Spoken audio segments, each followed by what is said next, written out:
Topic Jaganmohan Reddy మొదటి నుంచి కూడా తనకు ప్రతిపక్ష హోదా కావాలి అని చెప్పి ఫైట్ చేస్తూ ఉన్నారు సార్. ఇప్పుడైతే తన భద్రత విషయంలో హైకోర్టులో ఒక పిటిషన్ కూడా వేశారు. నన్ను అంతమొందించేందుకే కూటమి లక్ష్యం, అందుకే నా భద్రతను భారీగా కుదించారు.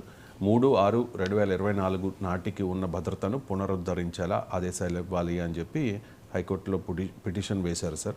నిజంగా జగన్మోహన్ రెడ్డికి ప్రాణహాని ఉందనుకోవాలా, లేదంటే భద్రతను పెంచుకునే క్రమంలో ఈ పిటిషన్ వేశారనుకో? మీరు నేను కూర్చొని ప్రాణహాని ఉందా లేదా డిసైడ్ చేయగలమా? సో మనకు టీవీ ఛానళ్ళు డిసైడ్ చేయగలుగుతారా ప్రాణహాని ఉందా లేదా అని? సో మీ దగ్గర ఏవైనా మెజర్మెంట్లు ఉంటే చెప్పండి. అంటే ఒక 2 కిలోల ప్రాణహాని ఉంది, 3 మీటర్ల ప్రాణహాని ఉంది అని ఒక టీవీ ఛానల్లో డిసైడ్ చేయగలిగే ప్రశ్న నాది. మీరు చెప్పండి నాకు. అంటే చాలా స్ట్రాంగ్ ఎలిగేషన్ ఏదన్నా కానివ్వండి, ప్రాణహాని ఉందా లేదా అనేది మీరు నేను చర్చించి ఫైనల్ చేసేది కాదు. ప్రాణహాని ఉందని వైసీపీ అంటారు, లేదని టీడీపీ అంటారు. సో ప్రాణహాని ఉందా లేదా అనేది మనం కాదు డిసైడ్ చేయాల్సింది.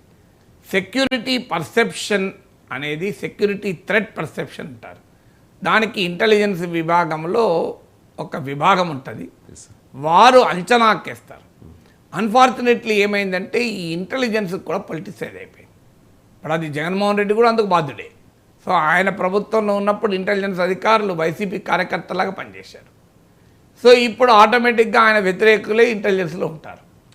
సో అందువల్ల ఆ సెక్యూరిటీ థ్రెట్ పర్సెప్షన్ను ప్రొఫెషనల్గా ఇండిపెండెంట్గా అనలైజ్ చేయాలి. సో కానీ ఆ ప్రొఫెషనల్గా ఇండిపెండెంట్గా అనలైజ్ చేసేటువంటి పరిస్థితుల్లో ఉన్నారా, ఇది మొదటి సమస్య. సో ఇండిపెండెంట్గా ప్రొఫెషనల్గా అనలైజ్ చేసి ఒకవేళ సెక్యూరిటీ థ్రెట్ నిజంగానే ఉంటే భద్రత అందుకు అనుగుణంగా కల్పించాలి. దానికి ఆ సెక్యూరిటీ థ్రెట్ పర్సెప్షన్కు అనుగుణంగా సెక్యూరిటీ ఉంటుంది. అన్ఫార్చునేట్లీ అలా ఇండిపెండెంట్ సెక్యూరిటీ థ్రెట్ పర్సెప్షన్ ఇండిపెండెంట్గా అనలైజ్ చేసే స్థితిలో ఆంధ్రప్రదేశ్ పొలిటిసైజ్ ఇంటెలిజెన్స్ లేదు. ఇది మొదటి సమస్య. రెండవ సమస్య పాలిటిక్స్. సో రాజకీయ నాయకులకు ఉండే ఒక స్వభావం ఏంటి అంటే 2 రకాల స్వభావాలు, ఆ 2 ఇంటర్లింక్డ్ స్వభావం. Security is considered as almost status. నేను రాజకీయ నాయకులు చాలామంది దగ్గరగా చూశాను. మా శాసన మండలి ఎలక్ట్ అయిన వెంటనే మేజర్ చర్చ ఏంటి అంటే కొంతమంది మాకు 4 ఇవ్వరా, 2+2 ఇవ్వరా. చాలామంది ఎమ్మెల్సీలకు 2నే ఎక్కువ. వాళ్ళని ఎవరు అటాక్ చేస్తారు ఎమ్మెల్సీలు? కొంతమందికి ఏమైనా ఉంటే ఉండొచ్చు, కానీ మెజారిటీకి నిజంగా థ్రెట్ ఉండదు. అయినా కూడా ఒక సింబల్, 2 గన్మెన్లు కాదు మాకు 4 గన్మెన్లు ఉండాలి. ఎమ్మెల్యేలకు 4 ఇచ్చినప్పుడు కూడా ఎమ్మెల్సీలు పెద్ద గోళ, 4 ఇచ్చిన ఇవ్వాలని ప్రతిపాదన ఉన్నప్పుడు. ఆ తర్వాత ఒక ఎమ్మెల్సీ అయితే మిత్రులు టీచర్ ఎమ్మెల్సీ మోహన్ రెడ్డి ఒక రోజు చర్చనే లేవనెత్తాడు. సార్ ఎమ్మెల్యేలకు ఉండే గన్మెన్ల తుపాకులు బయటికి ఇట్లా పెద్దగా పొడుగ్గా కనబడతాయి, మా ఎమ్మెల్సీలకు ఉండే గన్లు కనబడవు అని. ఎందుకు గన్ను కనబడాలి అని, ఎందుకంటే గన్ను కనబడితేనే కదా సార్ మాకు ఎవడన్నా కథలు ఇచ్చేది అని. సో అంటే రాజకీయ నాయకుల యొక్క స్వభావం అంటే ఒక ఉపాధ్యాయుడు రాజకీయ నాయకుడు అయినా కూడా ఇలాంటి స్వభావం ఉంటుంది. దానికి ఉదాహరణ Mohan Reddy senior teachers leader. అంటే ఎందుకు ఈ మాట చెప్పానంటే ఆయన తప్పని కూడా అన్నాను నేను. అది పొలిటికల్ క్లాస్లో గన్మెన్లు ఉండడము, సో ఒక సెక్యూరిటీ ఉండడం అనేది ఒక పెద్ద వెనకాల ఒక ఎస్కాట్ కార్ వచ్చింది అనుకోండి.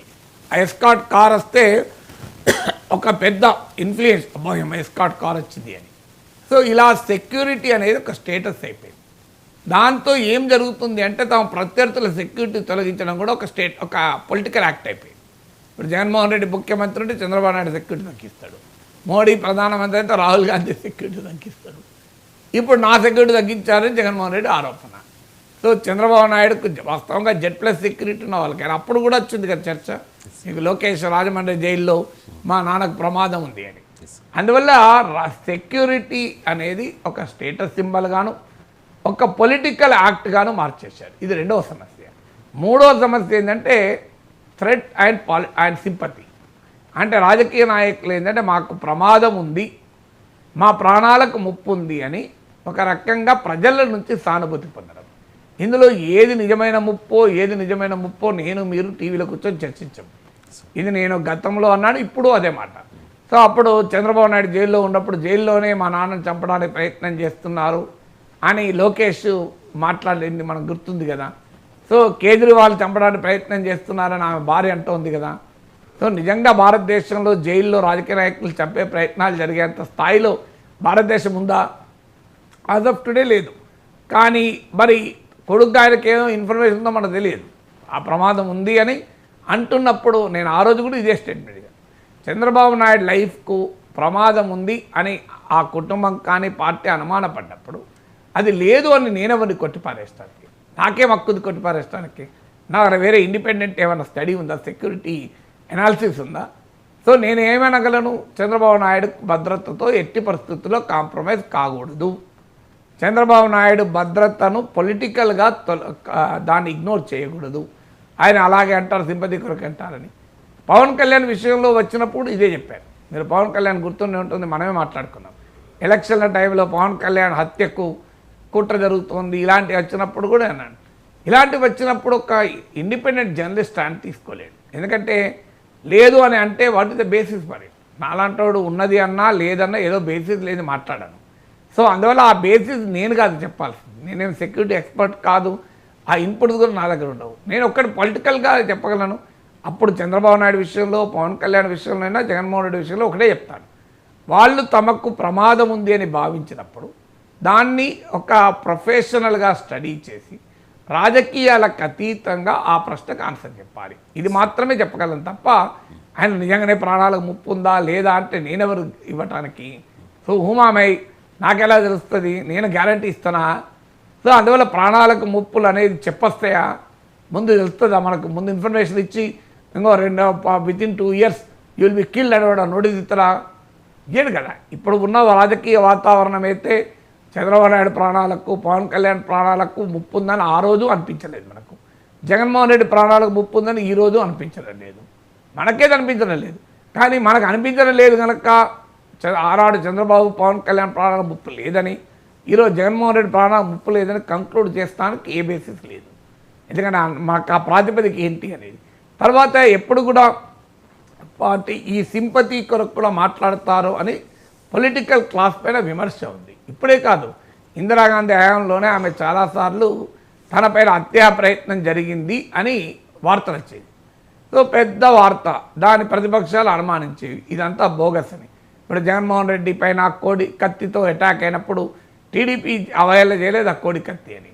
అలాగే ఈ మధ్య రాయితో అటాక్ అయితే గులకరాయి అని అవహేళన చేయలేదా? సో కోడి కత్తిలు, గులకరాయిలు అని వీళ్ళు అవహేళన చేశారు టీడీపీ వాళ్ళు. చంద్రబాబు నాయుడుకు ముప్పు ఉంది అంటే లేదు, బ్రహ్మాండంగా ఉన్నాడైనా, సుభిక్షంగా తింటున్నాడు, బరువు పెరుగుతున్నాడు అని టీడీపీ వాళ్ళు, వైసీపీ వాళ్ళు అప్పుడు అవహేళన చేశారు. పాలిటిక్స్ ఏంటంటే అన్ప్రొఫెషనల్గా మారిపోయాయి. సో అందువల్లే ఇప్పుడు మీరు కేజ్రీవాల్ కూడా చూస్తున్నాం కదా, ఆయన చంపడానికి కుట్ర జరుగుతుంది, ఆయన బరువు బాగా తగ్గిందంటే ఆపోలు అంటారు. జైలు సూపరింటెండెంట్ బరువు కిలోనే తగ్గిందని వాళ్ళు అంటారు. డయాబెటిక్ మెడిసిన్లే అందుబాటులో లేవని వీళ్ళు అంటారు. సో మెడిసిన్స్ ఎందుకు ఇస్తలేము మేము, మంచిగా హాయిగా గవర్నమెంట్ డాక్టర్ల డెలిగేషన్ వచ్చి చూసి మా మెడికేషన్ ఇచ్చింది అంటారు. ఇప్పుడు నన్ను అడిగారు అనుకోని మీరు, కేజ్రీవాల్కు సరిగా డయాబెటిక్స్ మందులు ఇస్తున్నారా నాగేశ్వర్ గారు అని అడుగుతారు. అడగడం మీకు చాలా ఈజీ, నేనేం చెప్పాలి?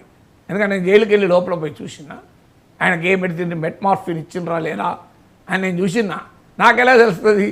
పోనీ నేను ఎవరిని నమ్మాలి? జైలు అధికారులు చెప్పిందని నమ్మాలి, వాళ్ళు చెప్పిందని నమ్మాలి. ఈ రెండు కూడా నిజమని నేను గ్యారంటీ ఇవ్వలేను కదా. సో అందువల్ల ఇలాంటి ప్రశ్నలకు నా దగ్గర ఆన్సర్ ఏముండదు. నిజంగానే కేజ్రీవాల్ బరువు తగ్గిందా నాకెట్లా వెళ్తున్నాను? జైలుకి వెళ్ళి ఆయన బరువు మిషన్ పడకపోయేది, ఆయనకు బరువు ఎంత బరువు ఉండే? జైలుకి వెళ్ళినప్పుడు కేజ్రీవాల్ మా ఇంటికి వచ్చి బరువు చూసుకొని పోలే. కేజ్రీవాల్ జైల్లో ఉండగా నేను మిషన్ పడకపోయి వేయలే. సో నేను ఎవరిని నమ్మాలి? పోలు బరువు తగ్గింది అంటున్నారు, ఆ జైలు అధికారులు బరువు తగ్గలేదంటారు. మీరు యాంకర్గా మీ డ్యూటీ మీరు చేస్తారు. నాగేశ్వర్ గారు కేజ్రీవాల్ బరువు తగ్గారా అని అడిగారు అనుకోండి, నా దగ్గర ఆన్సర్ లేదు కానీ నేను ఏం చేయాలి? నాకు ఆయన బరువు తగ్గిరో లేదో నాకెలా తెలుస్తుంది? సో అందువల్ల ఇలాంటి వాటికి నా దగ్గర ఆన్సర్లు ఉండవు. సో ఇలా సమస్య వచ్చినప్పుడు ఏంటి అంటే, ఇప్పుడు నాకు మీరు అడుగుతారు సార్, మరి మీరు ప్రశ్న అడిగారు కదా, జగన్మోహన్ రెడ్డి ప్రాణాలకు ముప్పు ఉందని ఆయన ఏకంగా పిటిషన్ వేశాడు. మీరు అడగడం తప్పలేదు, పిటిషన్ వేసాడని అడిగారు, లేకపోతే మీరు ఎందుకు అడుగుతారు? సో ఇప్పుడు దానికి నేను ఏం ఆన్సర్ చెప్పాలి? నేను ఆన్సర్ చెప్పడానికి పెద్దలు స్వర్గీయ జైపాల్ రెడ్డి గారు నాకు ఆదర్శం. ఇందిరాగాంధీ పైన హత్యా ప్రయత్నం జరిగినప్పుడు అది ప్రతిపక్షాలు నమ్మలే. అప్పుడు ఆ అసెంబ్లీలో కాంగ్రెస్ ప్రభుత్వం జైపాల్ రెడ్డి ప్రతిపక్ష నాయకుడు.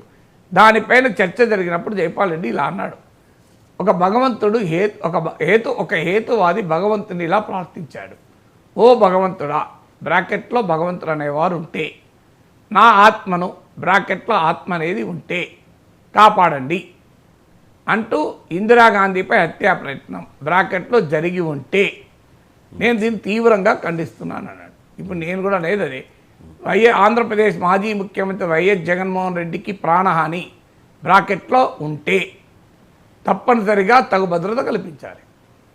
ఇక ఉన్నదా లేదా